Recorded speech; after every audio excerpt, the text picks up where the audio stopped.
జనబేరి news కి స్వాగతం. ముందుగా ముఖ్యాంశాలు.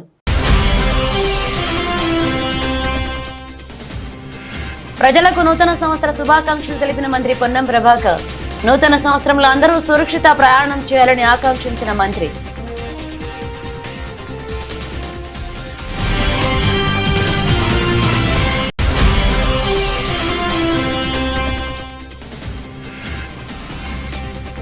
ఇంద్రకీలాద్రి కనకదుర్గమ్మను దర్శించుకున్న సీఎం చంద్రబాబు.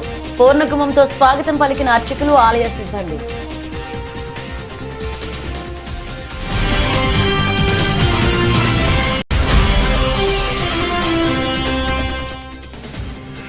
తెలంగాణ భవన్లో బీఆర్ఎస్ క్యాలెండర్ ఆవిష్కరించిన వర్కింగ్ ప్రెసిడెంట్ కేటీఆర్. తిరిగి రాష్ట్రానికి కేసీఆర్ సీఎం కావాలనే కోరికతో గట్టిగా పనిచేస్తున్నామని వెల్లడి.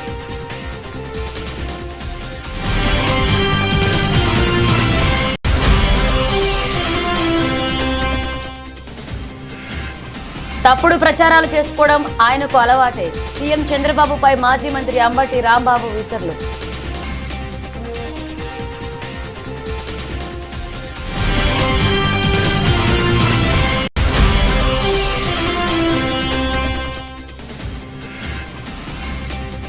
ఫోర్జరీ చేస్తూ సర్టిఫికెట్లను తయారు చేస్తున్న ముఠాను అరెస్ట్ చేసిన సిరిసిల్ల పోలీసులు. వారిని రిమాండ్ కు తరలించినట్లుగా తెలిపిన జిల్లా ఎస్పీ అఖిల్ మహాజన్.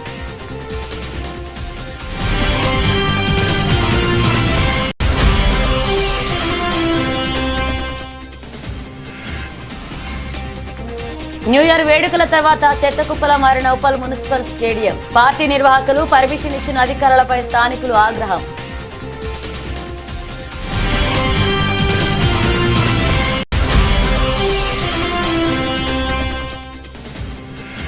విద్యార్థులతో కలిసి నూతన సంవత్సర వేడుకలు జరుపుకున్న మాజీ మంత్రి హరీష్ రావు. సీఎం రేవంత్ రెడ్డి చెప్పే మాటలకు క్షేత్రస్థాయిలో జరిగే పనులకు పొంతన లేకుండా ఉందని ఎద్దేవా.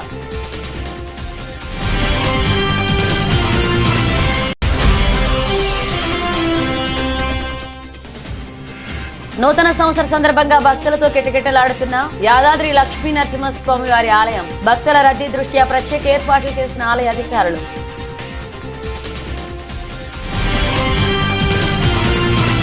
ప్రజాపాలన ప్రభుత్వం 2024 సంవత్సరం పూర్తి చేసుకుని 2025వ సంవత్సరంలోకి అడుగు పెడుతున్న శుభ సందర్భంగా తెలంగాణ ప్రజలకు నూతన సంవత్సర శుభాకాంక్షలు తెలిపారు మంత్రి పొన్నం ప్రభాకర్. నూతన సంవత్సరంలో అందరూ సురక్షిత ప్రయాణం చేయాలని, ట్రాఫిక్ నిబంధనలు పాటించాలన్నారు. తద్వారా ఎటువంటి ప్రాణాపాయం లేకుండా ఇతరులకు ఇబ్బందులు కలగకుండా ఉంటుందని పేర్కొన్నారు. ప్రజాపాలన ప్రభుత్వం 2024వ సంవత్సర కాలం పూర్తి చేసుకొని 2025వ సంవత్సరంలో అడుగు పెడుతున్న శుభ సందర్భంగా యావత్ తెలంగాణ ప్రజలందరికీ శుభాకాంక్షలు తెలియజేస్తూ, రవాణా శాఖ మంత్రిగా మీ అందరూ సురక్షిత ప్రయాణం చేయాలని, ట్రాఫిక్ నిబంధనలు పాటిస్తూ ఎటువంటి ఇబ్బందులు లేకుండా, ప్రాణాపాయం కలగకుండా, ఇతరులకు ఇబ్బంది లేకుండా ట్రాఫిక్ నిబంధనలు పాటిస్తూ ముందుకు కొనసాగుతూ మీ జీవితాల్లో సుఖ సంతోషాలను పంచుకునే విధంగా, కుటుంబ సభ్యులతో ఉండే విధంగా మరి మీ అందరికీ శుభం జరగాలి 2025 సంవత్సరం ఆకాంక్షిస్తూ అందరికీ నూతన సంవత్సర శుభాకాంక్షలు తెలియజేస్తాను. ఇంద్రకీలాద్రిపై వెలిసిన కనకదుర్గమ్మను ఏపీ ముఖ్యమంత్రి చంద్రబాబు నాయుడు బుధవారం దర్శించుకున్నారు. సీఎంకు ఆలయ మర్యాదలతో అధికారులు, వేద పండితులు స్వాగతం పలికారు. దుర్గమ్మను దర్శించుకున్న ముఖ్యమంత్రి వేద పండితులు వేద ఆశీర్వచనం పొందారు. ఆపై అధికారులకు అమ్మవారి ప్రసాదాలను సీఎంకు అందజేశారు. దర్శన అనంతరం సీఎం చంద్రబాబు మీడియాతో మాట్లాడుతూ తెలుగు వారికి, భారతీయులందరికీ నూతన సంవత్సర శుభాకాంక్షలు తెలియజేశారు. ప్రజల దర్శనం చేసుకున్నాక దుర్గమ్మ దర్శనం చేసుకున్నానని తెలిపారు. ఏపీ ప్రజలు, రాష్ట్రం అభివృద్ధి చెందేలాగా దుర్గమ్మ చల్లని చూపు మనకి ఉంది అన్నారు. అందరికీ ఆదాయం పెరిగి సుఖ సంతోషాలతో ఉండాలని కోరుకున్నట్లుగా తెలిపారు. అందరికీ శుభం జరగాలని, మంచి జరగాలని దుర్గమ్మను ప్రార్థించానన్నారు. చిన్నపిల్లల్లో కూడా బ్రహ్మాండమైన స్ఫూర్తి ఉందన్నారు. వారిని చూసిన తర్వాతే తనకు నమ్మకం వచ్చిందన్నారు. ఈ సంవత్సరం రాష్ట్రానికి అన్ని విధాలా శుభం జరుగుతుందని, అందరి భవిష్యత్ బంగారు భవిష్యత్ కావాలని ఆకాంక్షిస్తూ దుర్గమ్మను ప్రార్థించినట్లుగా తెలిపారు.